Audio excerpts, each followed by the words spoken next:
By the second week of September 1944, the Western Front appeared on the verge of collapse. Allied armored columns had driven nearly 200 miles in a single month, sweeping through France and Belgium faster than their own supply lines could sustain. Yet at the northern edge of this advance, the River Waal marked the beginning of a different kind of frontier, a broad, brown artery of fast-moving water beneath which Germany had buried the remnants of its western defenses. Above it rose two steel spans, the Nijmegen Railway Bridge and the Great Road Bridge, the last intact crossings before the Lower Rhine and the Dutch frontier. The German engineers who had wired these bridges for demolition belonged to the 10th SS Panzer Division Frundsberg. Their orders, issued from the divisional command post in Arnhem, were explicit: the bridges were to be held as long as possible and destroyed only when British armor threatened to cross. Demolition circuits were run through conduits hidden beneath the decking. Primary and secondary firing points were established in the Waakhof Fortress, a medieval ruin overlooking the river. Each charge was inspected twice daily. German records later recovered by the Allies described the placement of 88mm anti-aircraft guns on the north bank in two 20mm flak positions near the rail embankment, all zeroed on the approaches. For the Allies, those same bridges represented the key to the plan codenamed Market Garden, Field Marshal Montgomery's attempt to end the war by Christmas. Operation Market would drop 3 airborne divisions deep behind enemy lines, the 101st near Eindhoven, the 82nd at Nijmegen, and the British 1st Airborne at Arnhem. Operation Garden would send XXX Corps, the armored spearhead of the British Second Army, racing north from Belgium along a single elevated highway to link up with them. If the paratroopers held the bridges long enough, the tanks could cross into Germany, bypass the Siegfried Line, and strike the Ruhr directly. But the plan assumed that each bridge could be captured intact. A single demolition, or even a temporary delay, could strand the entire offensive. Allied aerial photographs taken by the 34th Reconnaissance Wing in the first week of September showed no visible damage to the Nijmegen spans, but the analysis was inconclusive. The Germans had camouflaged the wiring channels beneath the roadway. In post-war interrogations, German engineers from the 59th Corps would recall that every bridge in Holland was a weapon in itself. Major General James M. Gavin, commanding the 82nd Airborne Division, understood this better than most. His intelligence staff had warned that the Waal River was nearly 400 yards wide at Nijmegen, deeper and swifter than any the division had previously crossed. Its current ran at more than 6 knots, with steep, exposed banks offering no cover. The paratroopers could seize the southern approaches, but the bridges themselves were likely mined and covered by machine guns on the opposite side. It was not a river, Gavin later wrote, but a barrier designed by nature for defense. By September 17, the 1st paratroopers of the 504th Parachute Infantry Regiment had landed west of Nijmegen under scattered flak. Their mission orders, drawn from 13 Corps Operational Directive No. 54, were simple: take both bridges and hold them until relieved. Yet by nightfall the Germans had reinforced the city with elements of the Frundsberg Division, armored half-tracks, and artillery pulled from the Arnhem front. The Americans took the southern end of town but were pinned short of the river. On the morning of the 19th, British tanks of the Grenadier Guards reached the south bank but could not advance across. German sappers had the detonators primed, waiting for the signal. The bridges stood, silhouetted against the smoke rising from Nijmegen, still wired, still intact, and still beyond reach. The 82nd would have to cross the Waal itself, under fire, if they wanted to reach the far shore before the Germans blew it skyward. The men of the 504th Parachute Infantry Regiment had come through Sicily, Salerno, and Anzio. They were veterans by the time their boots sank into the damp Dutch fields near Grave and Nijmegen.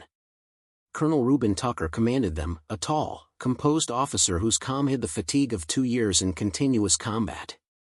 His regiment now faced the most improbable task of the entire operation, crossing a river nearly half a kilometer wide, in daylight, under the direct fire of an enemy still entrenched on higher ground.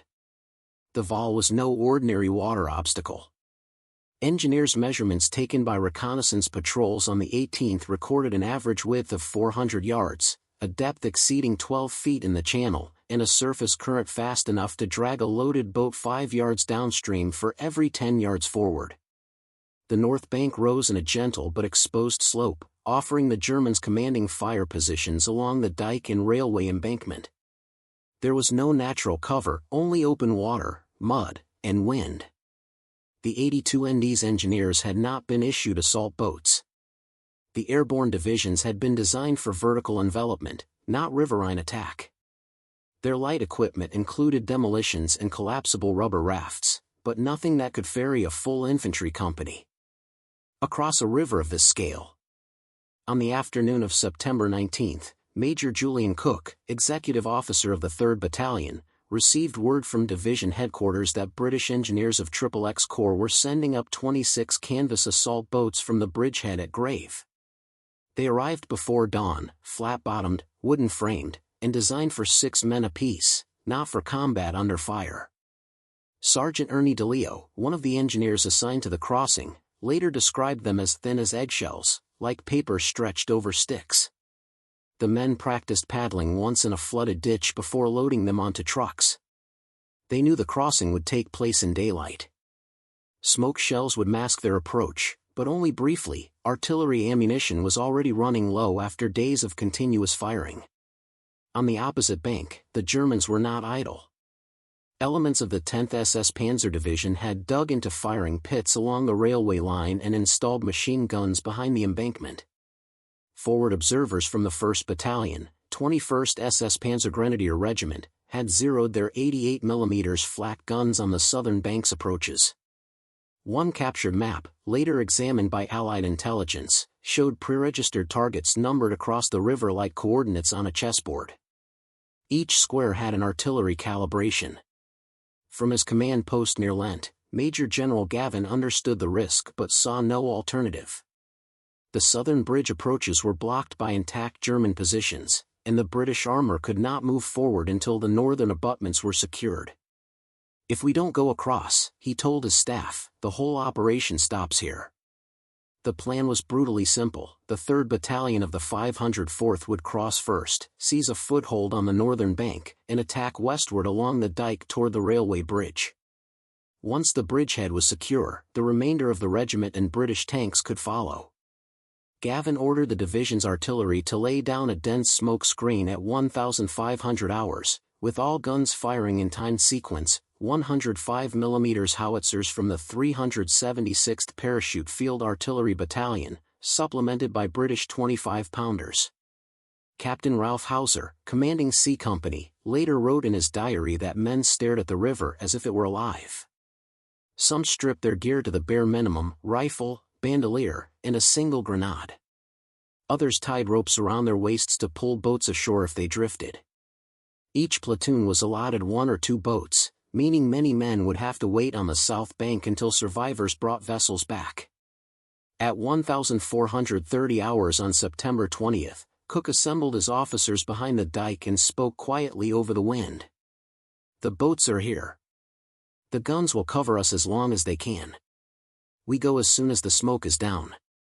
No one believed the smoke would last long. But every man knew what was at stake. Without those bridges, Arnhem would fall, and Market Garden would die on the banks of the Waal. At precisely 1,500 hours, September 20th, 1944, the thunder began. American and British artillery opened simultaneously from concealed positions south of Nijmegen, 105mm shells crashing into the far bank in timed waves. Mortar sections joined in, their rounds hissing into the wind. Within minutes, the air over the Waal was choked with white phosphorescent smoke canisters, a shifting, half-transparent curtain that rippled across the current. Behind it, crouched in the reeds, Major Julian Cook's 3rd Battalion, 504th Parachute Infantry Regiment, prepared to launch. The engineers dragged the fragile assault boats to the water's edge, 26 in all. The current slapped at the canvas holes. "Paddle like hell," someone muttered. At 1,520 hours, Cook stood upright on the dike, rosary in hand, shouting, "Get in and row, you bastards." Then he climbed into the lead boat. The first wave pushed off, 48 men in 10 boats. They dug paddles into the brown water, the boats lurching forward, instantly caught by the current. Smoke drifted low but thin. Within 60 seconds, the Germans opened fire. The first machine guns on the northern bank erupted from the dike near Lent. Streams of tracers raked the water, hissing across the surface like red needles. Mortar shells began falling in the shallows, throwing fountains of mud and spray. The assault boats spun as men tried to steady them under fire. One boat flipped within yards of shore, spilling its crew into the current. Others zigzagged wildly, paddling through walls of splashing bullets. Private Joe Moser, 19, remembered hearing the bullets like handfuls of nails hitting water. The boat ahead of his took a direct hit from a mortar fragment, 3 men gone instantly. Sergeant Charles Hewitt saw his paddle splinter in half, grabbed a rifle to row instead. The current dragged them downstream toward the highway bridge, but still they kept moving. From the southern bank, 105mm batteries continued their protective fire. Smoke shells burst above the waterline, trying to hide the crossing. But wind off the river tore the cover apart. By 1530, most of the crossing was fully visible to the Germans. Lieutenant Edward Trader's boat reached midstream when a burst from an MG-42 stitched across the bow, cutting down 2 men. Trader slumped forward, blood running over the side. Private Jack Cook, no relation to the major, pulled his body aside and kept paddling. "We just rowed harder," he said later. "We weren't going back." On the far bank, German observers from the 10th SS Panzer Division's 21st Regiment adjusted artillery. 88mm rounds began striking the south shore, throwing soil over the waiting second wave. The smell of cordite, river water, and burning canvas filled the air. Cook's own boat hit the north bank after what survivors estimated as 8.5 minutes on the water. Of the original 12 men aboard, 9 remained. They leapt into waist-deep mud, hauling the wrecked hull behind them to use as cover. "Get off this beach!" Cook shouted. "Up the dike, move!" The first few minutes ashore were chaos. Mortar bursts shredded the willows lining the bank. 2 paratroopers tried to drag a wounded man to shelter, both were hit. Still, more boats were coming. The second wave pushed off, bringing another 40 men across. Engineers on the southern shore repaired damaged hulls and shoved them back into the current for reuse. By 1545, perhaps 80 Americans had reached the north bank. The river between was littered with debris, broken paddles, helmets, floating rifles. Smoke thickened again as the artillery adjusted range, giving partial relief to the crossing. The survivors regrouped behind the dike, panting, ears ringing. Major Cook, mud-streaked and soaked, stood beside a destroyed boat and yelled, "We've got a beachhead. Get those bars up." They began returning fire, rifles cracking, Browning automatics hammering short bursts toward German positions only 50 yards ahead. The Waal still roared behind them, carrying the bodies of those who hadn't made it. Yet the living pressed forward. One wave followed another, thin lines of canvas boats under machine gun fire, paddling straight into history. The Waal bridge loomed ahead, its steel girders black against the smoky sky. The Germans had wired it for demolition, timed to detonate at the first sign of a crossing. Paratroopers knew this, every engineer who had studied the operation had warned them, but fear was a luxury none could afford. Every step forward, every stroke of the paddle brought them closer to either victory or death. Major Julian Cook crouched behind a low rise on the far bank, binoculars pressed to his face. Through the haze of smoke and river mist, he could make out the machine gun nests atop the dike and hidden among the trees. Tracer rounds arced over the water in deadly parabolas, striking the river, the embankment, or the boats in transit. A shell from the northern shore's 88mm battery ripped into the bank near his observation point, sending shards of earth and wood into the air. Cook wiped mud from his face and signaled forward. The men were ready. Lieutenant Edward Trader, blood drying on his uniform, led a contingent toward the bridge. The steel structure stretched across the river, massive yet deceptively fragile. Explosive charges glimmered faintly along its girders. German sentries, firing from the bridge towers and adjacent buildings, sought to prevent any paratrooper from reaching the far side. The first men reached the base of the bridge. Engineers sprinted ahead, armed with wires, pliers, and detonation cutting tools. The bridge's explosive charges were rigged in clusters, connected to detonators by taut cables that hummed under tension. Private Jack Cook crouched beside an engineer, gripping a cutting torch as the man worked furiously to sever wires. Every spark from the torch drew fire. Tracers cracked through the air, the engineer's sleeve caught a light, but Cook ripped it away and pressed the man down. They kept working, ignoring the heat, the smoke, and the bullets that thudded against steel all around them. Above, German gunners adjusted their aim. Machine guns fired in short, staccato bursts. The sound was deafening, ricocheting off the steel beams. Paratroopers pressed forward anyway, using the bridge's shadow and the chaos of smoke from the river to mask their approach. When the first soldier climbed the trestle, the charge wires beneath him were severed just enough to disable a single detonator. He froze, listening, then signaled that the path was temporarily safe. Meanwhile, artillery on the southern bank intensified. American 105mm batteries fired on enemy strongpoints, giving the soldiers a sliver of breathing space. Smoke and debris swirled, and for a brief moment, the world seemed suspended between fire and water, bullets and screams. As the first platoon made it onto the bridge, the Germans triggered a few secondary charges in a desperate attempt to stop the crossing. Explosions shook the metal underfoot, throwing splinters and rivets in every direction. Several men fell into the river, their cries carried away by the current.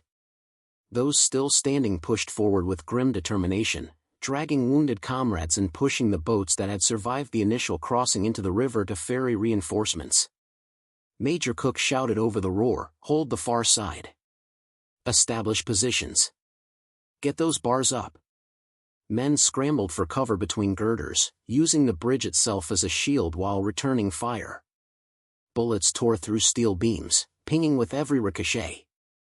Below them, the river churned with debris, the bodies of those who had fallen mingling with splintered hulls and broken paddles. By 1600 hours, the northern approach to the bridge was in American hands, though at great cost. Nearly half the men who had launched in the initial crossing were casualties, dead or wounded, but the bridge itself remained standing, the demolition charges neutralized just minutes before detonation. Engineers worked tirelessly to ensure the structure could bear the weight of reinforcements, while paratroopers established defensive positions along the banks. Major Cook surveyed the bridgehead, mud-streaked, exhausted, and shaking from adrenaline. Smoke hung over the Waal, drifting across the river like a ghostly curtain. The men had paddled under machine gun fire, fought through the current, and now held a key position that would allow the 504th Parachute Infantry Regiment to advance into Nijmegen. Somewhere upstream, German officers watched in disbelief.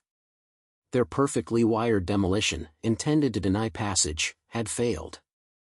The Americans, they realized too late, were not deterred by fire, steel, or water. The river had been crossed, the bridge seized, and the city's liberation was now within reach. The Waal had claimed lives, but it had not claimed courage. The paratroopers on its northern bank would make history. The northern bank of the Waal was a scarred tableau of mud, debris, and shattered courage. The river, once a placid channel winding through the Dutch countryside, now carried the echoes of gunfire, screams, and splintered wood. The bridge, though partially damaged, stood as a testament to audacity and sheer determination. Major Julian Cook surveyed the scene, the morning fog giving way to a pale light that revealed the cost of the crossing, half of the boats destroyed, nearly 50 men missing or wounded, yet a foothold secured. Lieutenant Edward Traeger moved along the bridgehead, rallying men and establishing positions. "Keep your heads down. Cover that flank," he shouted, voice strained but authoritative. The paratroopers, exhausted from hours of paddling against a current that seemed determined to sweep them back into enemy hands, responded with grim efficiency. Every man who had survived understood that the Waal was only the first barrier. Nijmegen itself awaited on the other side, bristling with German defenders ready to contest every street and building.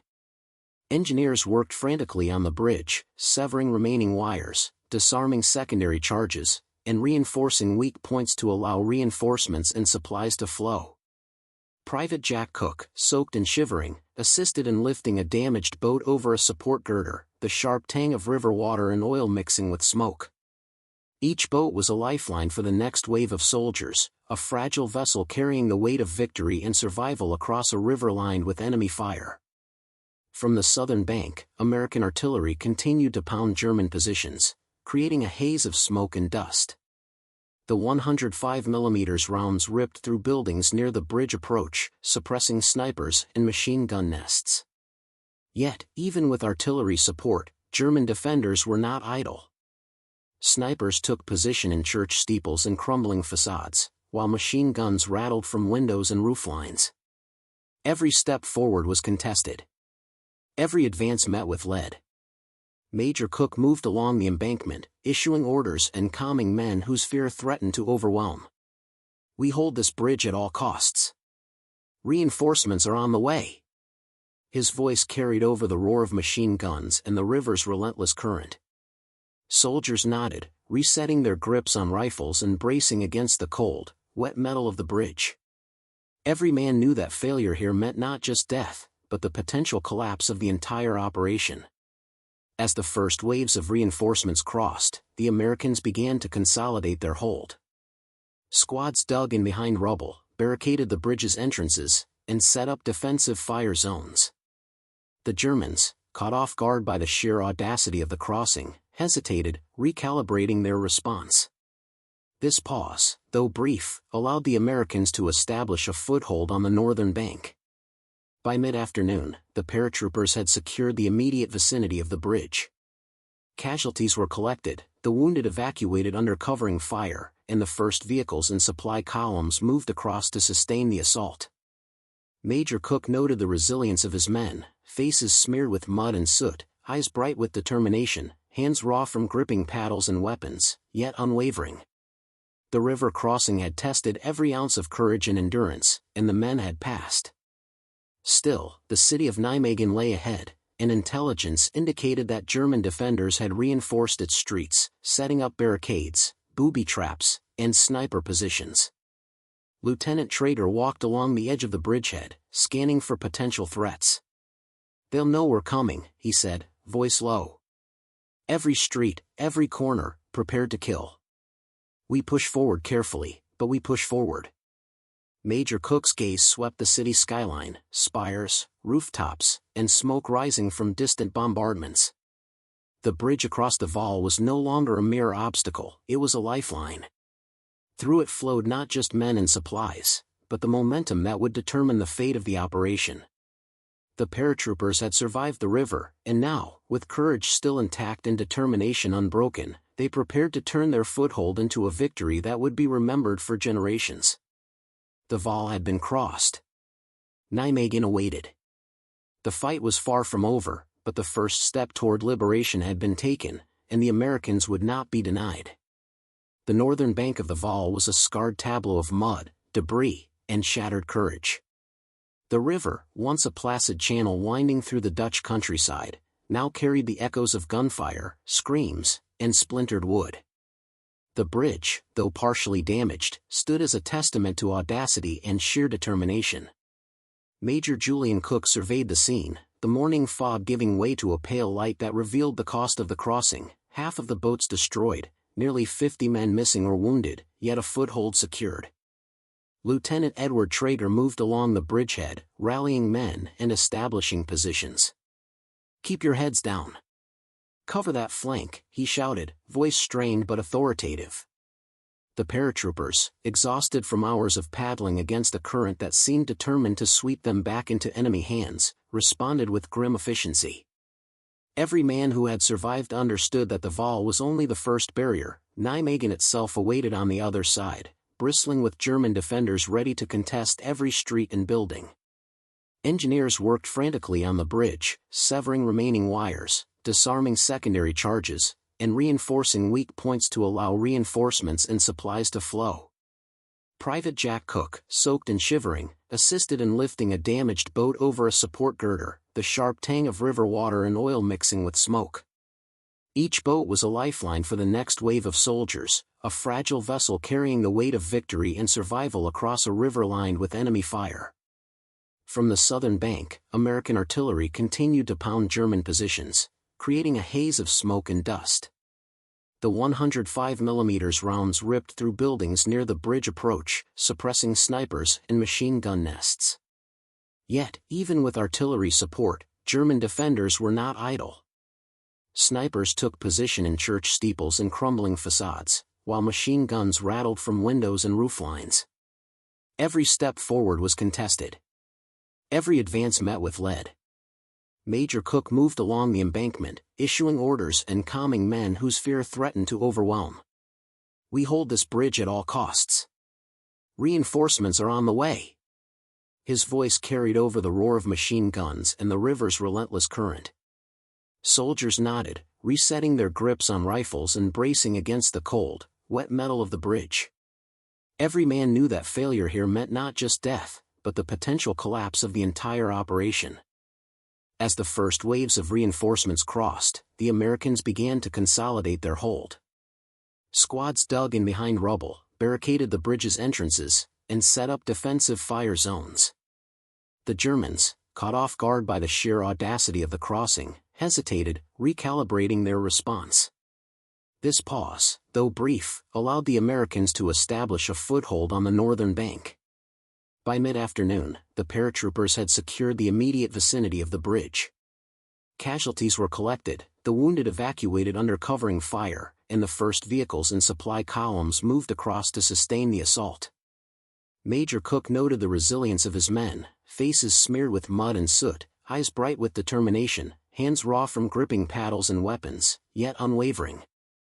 The river crossing had tested every ounce of courage and endurance, and the men had passed.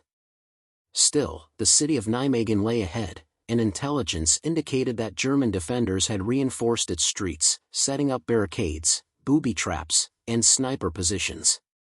Lieutenant Trader walked along the edge of the bridgehead, scanning for potential threats. "They'll know we're coming," he said, voice low. "Every street, every corner, prepared to kill. We push forward carefully, but we push forward." Major Cook's gaze swept the city skyline, spires, rooftops, and smoke rising from distant bombardments. The bridge across the Waal was no longer a mere obstacle, it was a lifeline. Through it flowed not just men and supplies, but the momentum that would determine the fate of the operation. The paratroopers had survived the river, and now, with courage still intact and determination unbroken, they prepared to turn their foothold into a victory that would be remembered for generations. The Waal had been crossed. Nijmegen awaited. The fight was far from over, but the first step toward liberation had been taken, and the Americans would not be denied. The city of Nijmegen was a labyrinth of shattered buildings, twisted iron, and rubble-strewn streets. Smoke curled from rooftops where fires smoldered, and the acrid tang of gunpowder hung heavy in the air. Major Julian Cook surveyed the city from a collapsed roof, binoculars trained on enemy positions. German defenders had regrouped quickly, establishing strongpoints along major intersections, in churches, and within sturdy brick structures that had survived the bombardment. Every street was a potential ambush, every corner, a death trap. Lieutenant Edward Traeger led a small reconnaissance squad down the main street leading from the bridgehead. The men moved cautiously, rifles at the ready, eyes scanning windows, doorways, and rooftops. Sniper fire had already claimed 2 men in the squad, their bodies collapsing silently onto the rubble-strewn pavement. "Keep moving!" Trader barked. "Suppress those nests, cover each other." The Americans returned fire, small arms crackling against German machine guns and rifles, the sharp percussion echoing through the narrow streets. Artillery observers on the outskirts of Nijmegen adjusted fire to support the advancing paratroopers. 105mm and 155mm shells slammed into known German positions, collapsing walls, sending debris raining down, and forcing enemy soldiers to scatter. The Americans pressed forward, using every advantage they had, suppressive fire, smoke grenades, and the element of surprise. Yet progress was slow, every street and building had to be cleared systematically to prevent ambushes. In the ruins of a once grand municipal building, Sergeant Harry Lawson and his squad encountered a German MG-42 nest firing from an upper floor. Lawson's men set up a base of fire, pinning the defenders while he and another soldier crept along a side alley. A well-placed grenade shattered the nest, and the two men cleared the upper floor, securing the building for American use. The process repeated block by block, building by building, turning Nijmegen into a patchwork of contested zones and secured areas. Major Cook coordinated the movements from the bridgehead, using radio reports and runners to track squad positions. Reinforcements were arriving steadily across the Waal, bringing ammunition, medical supplies, and additional men.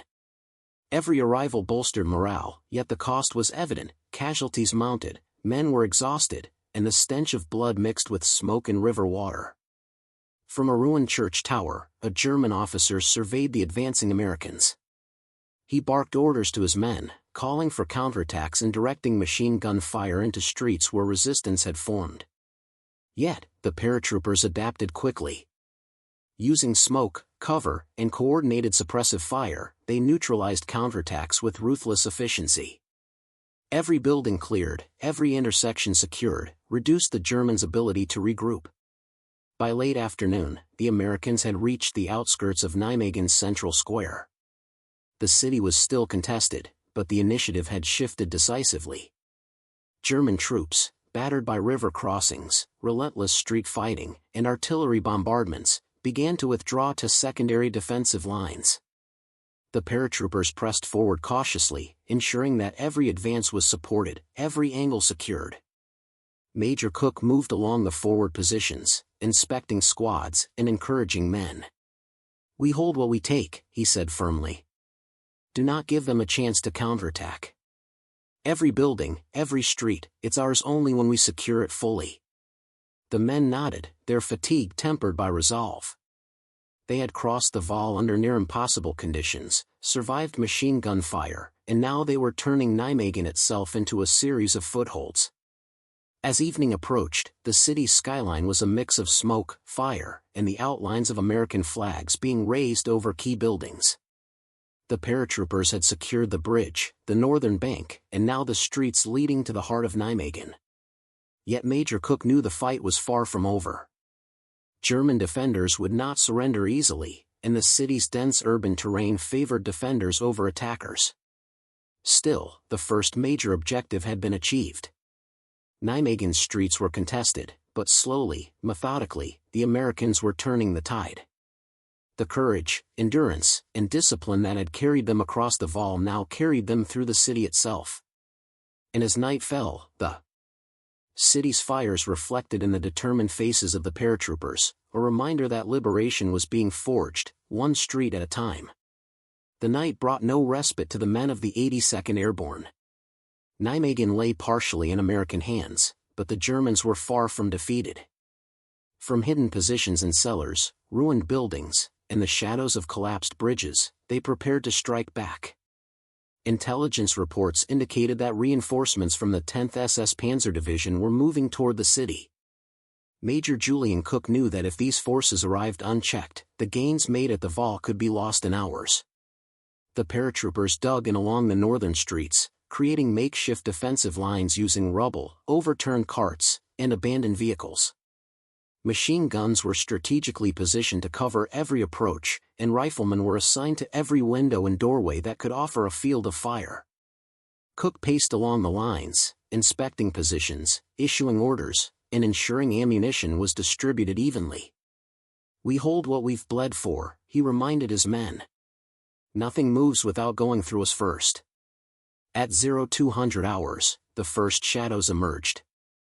A company of German infantry, supported by half-tracks and light artillery, advanced through the eastern streets.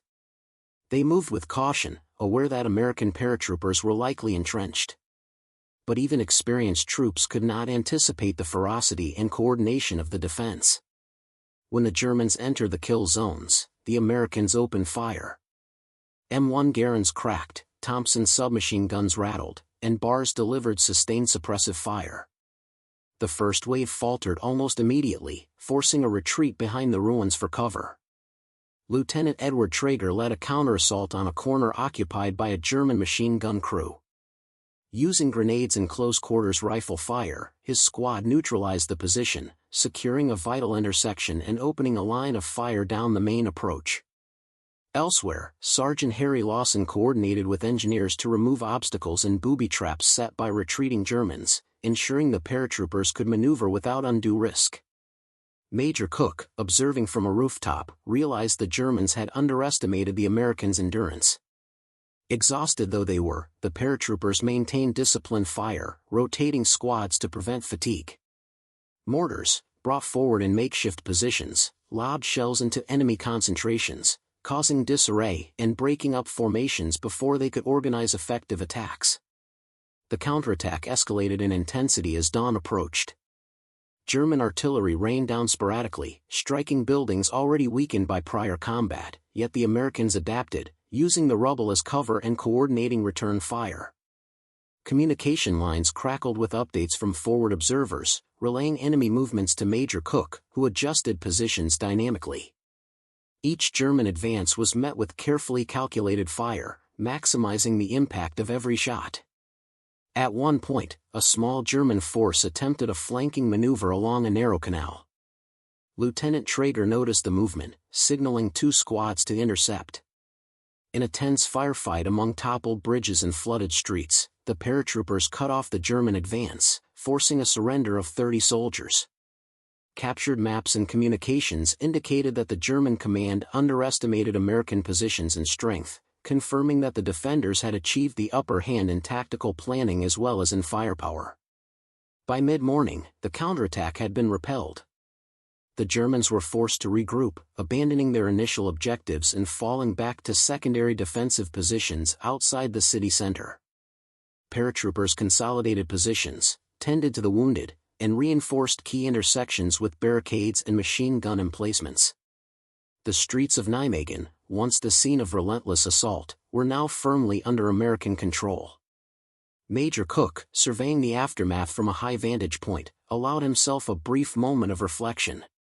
The Waal crossing had been harrowing, the street fighting brutal, but the defense against the German counterattack demonstrated the resilience and discipline of the 82nd Airborne. "We've taken this city," he murmured, voice barely audible over the distant rumble of artillery. "And we'll hold it, no matter the cost." The battle for Nijmegen was not yet over, but the momentum had shifted decisively. The Germans had struck, and the Americans had held. And in that fragile dawn, Major Cook understood that the courage, training, and determination that had carried his men across the Waal would see them through whatever horrors still lay ahead in the streets of Nijmegen. The morning sun rose over Nijmegen, casting a pale light on a city still reeking of smoke, cordite, and fear. The Waal River, once a raging obstacle of death and desperation, now reflected the grim determination of the 82nd Airborne's paratroopers. They had crossed under withering machine gun fire, endured hand-to-hand combat on the riverbanks, and repelled ferocious German counterattacks. Yet the work was far from finished. Securing the bridgehead meant holding every street, intersection, and building until reinforcements could arrive from the rest of the Allied forces. Major Julian Cook moved along the lines, his eyes sharp for signs of enemy activity. Though exhausted, his men were alert, improvising barricades from debris and rubble, creating fields of fire that dominated every approach. Mortar teams shifted positions frequently, their shells raining down on German positions across the river, forcing the defenders to stay in cover and preventing organized counterattacks. American riflemen, supported by Barr's and Thompson's submachine guns, methodically cleared buildings, leaving no room for enemy snipers or hidden infantry.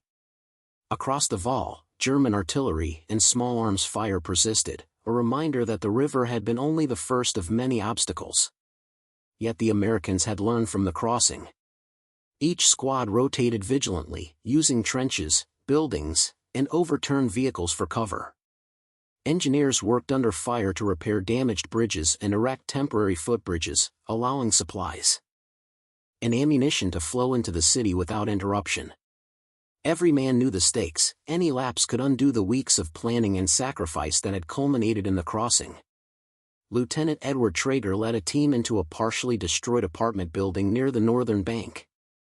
Using grenades to flush German snipers from upper floors, his squad established a forward observation post. From this vantage, they could monitor German troop movements across the river and direct artillery fire with precise adjustments. It was meticulous work, every observation and report feeding into the larger network of American control over Nijmegen. Meanwhile, on the southern approaches, paratroopers dug in along streets littered with rubble and charred vehicles.